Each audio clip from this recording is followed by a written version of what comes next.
Happy morning, afternoon, evening, whenever you're tuning in. In this video, we're going to explore how does technology make learning fun.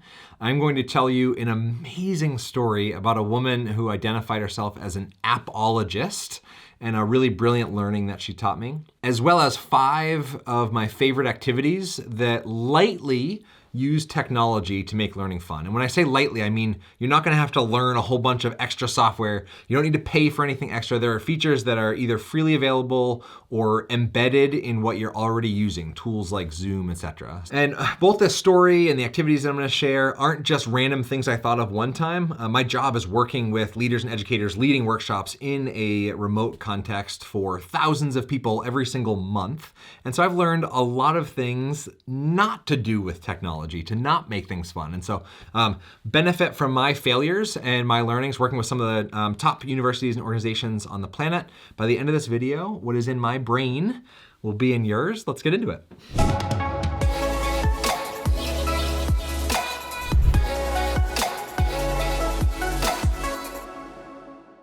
I was at a teaching and learning with technology conference several years ago. This was like 2015 or so. And there was one of the keynote speakers nicknamed herself the App-ologist. And the first thing you noticed when you walked into her keynote was she had 3 giant fold-out tables with every single piece of technology, electronic device, laptop, phone, weird cameras, tools all over the front here. And her whole pitch was just this visual aid that she probably packed 8 suitcases for. And her whole pitch was, and this was back when apps and there's an app for that was a little bit more popular. And so her whole shtick was that she would download every single app and then tell you only the ones that you needed to know, right? And filter out all the garbage and all the nonsense around technology. So cool premise. So she's speaking and like, this is the tech lady. And she goes to play a video on her PowerPoint slide and it freezes. It doesn't work. It just doesn't play at all. And here is where she taught me one of the best lessons about how to use technology to make learning fun. She immediately, it wasn't even a 2-second delay, said, looks up at the screen, notices the video's not playing and says, oh, video's not working. This is what happens in the video. Next slide. Boom. Many other presenters would have spent a minimum of a minute, but probably closer to 5 minutes, getting out of PowerPoint, trying to load it up, restarting a computer, apologizing 15 times to the group. And the lesson that she taught me was to make learning with technology fun, be an app-ologist, not an apologist. Right? So often when something's breaks, oh, sorry about this, or we apologize before anything goes wrong even sometimes, right? And I think to channel that app-ologist, now I'll give you a nightmare story of my own. I was giving a virtual keynote to a client, hundreds of people on the call. I pay a lot of extra, because I present at these big conferences in a remote context, I've got 2 forms of internet, pay an arm and a leg to get the fastest internet possible because I don't want my internet to fail, right? It's okay if the participant lags a little bit and then catches up, but I can't have my internet failing because that's 500 people's attention and time being wasted. Sure enough, for some reason, there was an outage in all of Pittsburgh, and as I was giving this keynote, and I channeled the wisdom of the app-ologist. I never would have thought of this on my own, but I channeled the wisdom of the app-ologist and immediately took out my phone, which had data, cellular data, rather than Wi-Fi and rather than hardwired internet, and immediately just jumped on Zoom and gave the rest of the keynote from that and used it as a lesson to always have a backup plan. Always have a backup plan when you're using technology. So if you're relying on using a particular tool or a particular software or a particular activity, rely on it a bit, but don't make it the only option. Know what you're gonna do if it fails or if somebody can't access it, and create alternatives around it. I really hope that both of those stories help you remove digital distractions. The less digital distractions that you have as the leader or the educator in that moment, the more valuable the learning experience and the more fun the experience is gonna be for people.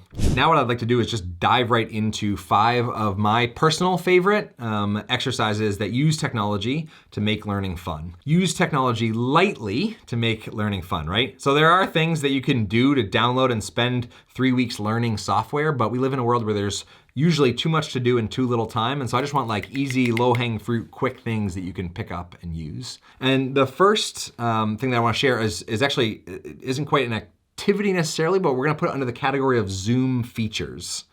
Right, so utilizing the features that already exist in Zoom or whatever other platform you're meeting on. So for example, you have the ability to rename yourself and for participants to rename themselves. So I was just leading a workshop with 75 people last night. I invited them to change their last name or their family name to the answer to this question. What would your closest friend say is your best character trait? And I just invited them to change their last name. So I became Chad Curious. Other people became Jessica Loyal, etc. All of a sudden, a 2D experience, learning through technology, became this 3D experience. Now I saw Jessica and I knew that she was loyal, not that just that she was a little pixelated box. So anything you can do to add depth. I also like to use the reactions tool in Zoom, and I do it oftentimes from a way to reflectively listen and make sure that the group feels heard and that I understand them. Somebody once said to me that if you can articulate somebody's problem better than they can, they'll automatically trust you to solve it.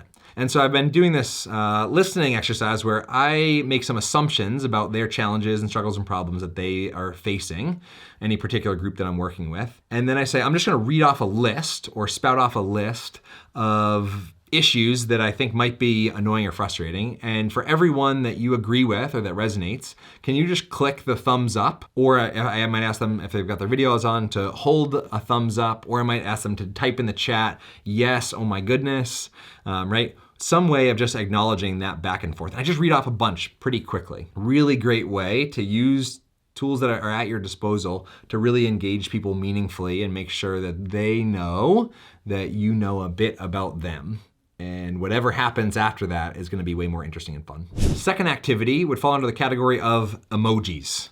Use emojis. Chats are usually so black and white. They're so boring. Or comments, if you're in an asynchronous learning environment, right? Comments are just so bland. So before I'm teaching anything remotely, I will have that site copied somewhere or easily pastable, and just copy getomoji.com into the chat, invite people to go there, and then grab an emoji that represents the current state they're in, or grab an emoji that describes their personality best, or grab an emoji that makes them laugh, or whatever other prompt will help add a little bit of depth. You can have people add it right to their names on whatever platform you're in. You can have them add it to the chat. You can have them add it to comments as well. So you could even invite people to put together a cryptic message answering one of your questions with a string of at least 3 emojis. Getomoji.com is searchable, so it allows people to put together some pretty interesting strings there. Just an element to add some visual. Emojis are this universal communicator. So if a picture says 1,000 words,